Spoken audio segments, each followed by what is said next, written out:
piña colada de Cuba.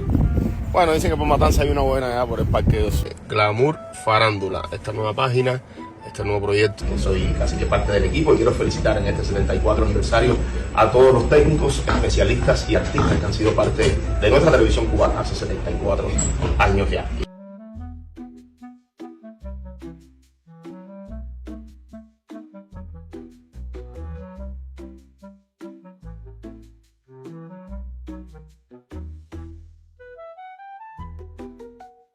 Pero O sea, no solo los clientes, sino también las bailarinas y eso, eran todas human.